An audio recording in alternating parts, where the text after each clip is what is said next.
Hello, my name is Iisaman Flagg, spelled I-I-S-A-M-A-N. I'm here today to talk about my plight in life. I was a privileged child. I had good parents. And at the age of 19, my life took a turn for the worse, to say the least. I was convicted of first-degree murder and attempted armed robbery of a convenience store clerk, along with 3 other young teenagers. I was sentenced to life in prison with the possibility of parole after 25 years. I was recently released on August 24th, 2021 after serving 27 and a half years in prison. During my stay, I learned a lot. I learned that life isn't about taking, but it's about working to earn a good life.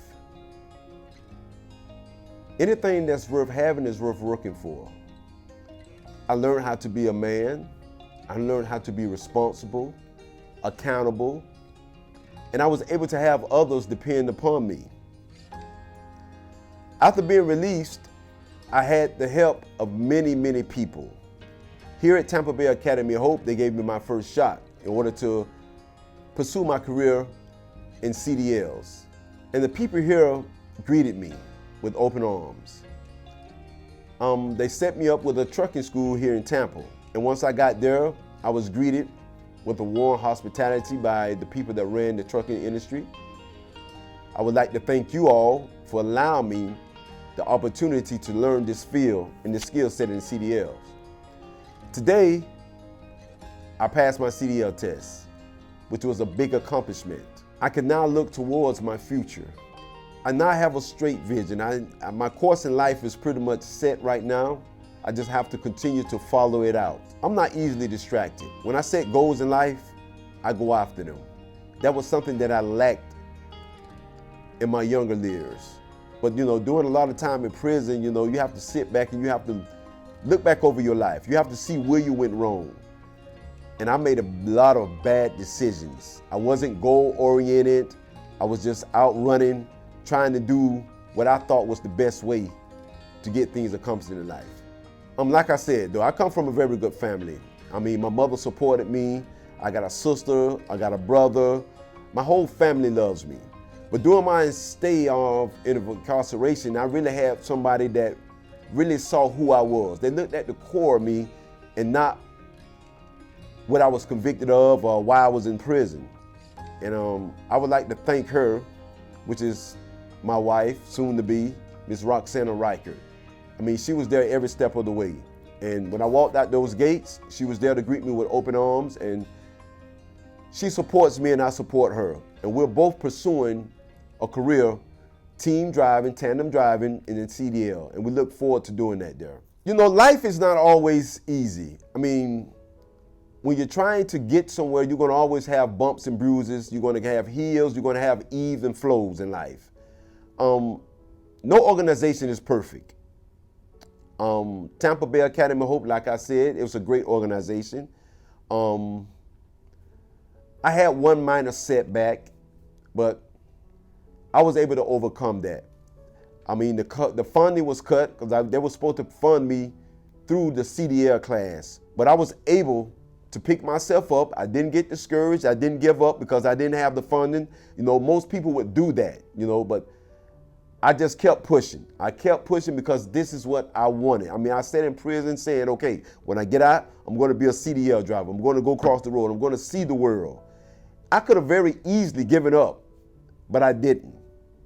This is where family support comes in, and it's very important. I can't talk enough about having a support system, because without it, it's kind of hard to actually navigate yourself through life.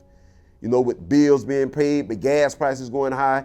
But I was able to have a great support system that allowed me to continue pursuing my career in CDL. So what I did, I paid out my pocket and things went well.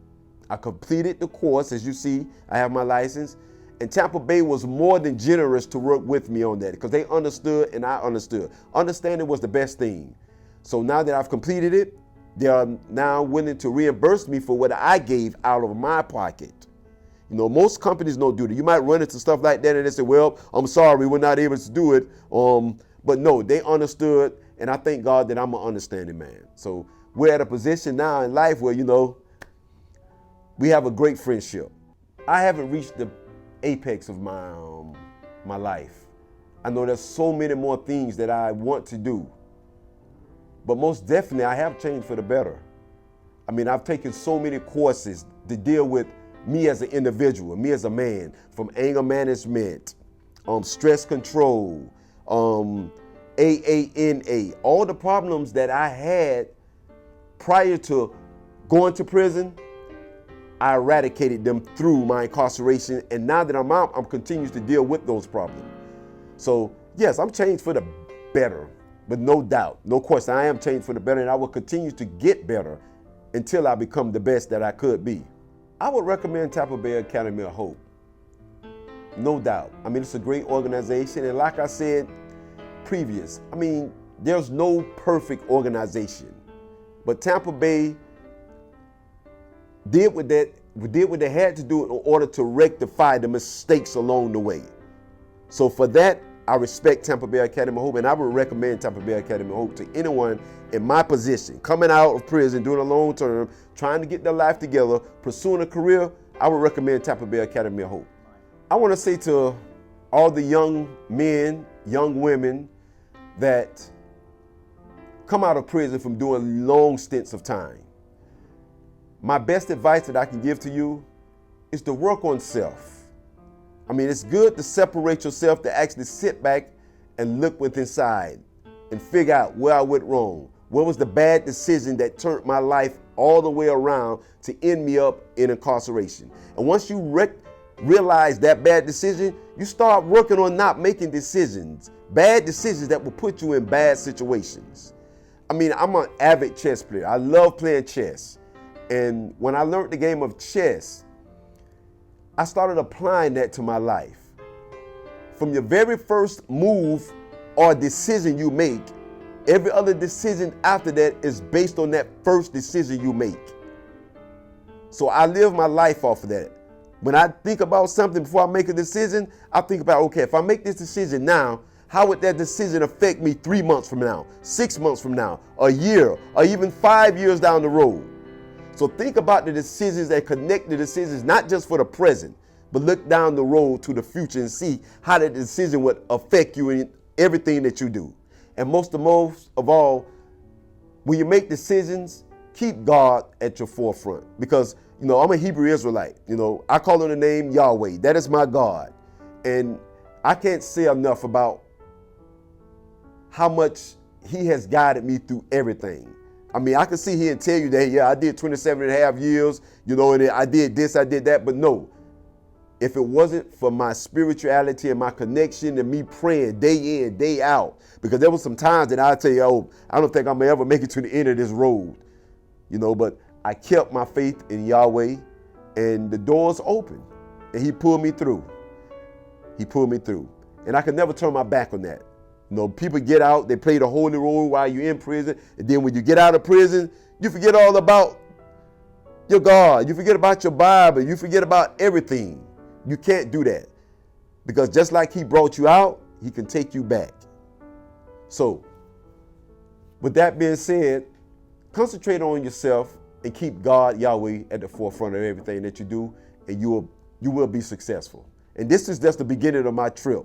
This is just the beginning. Thank you.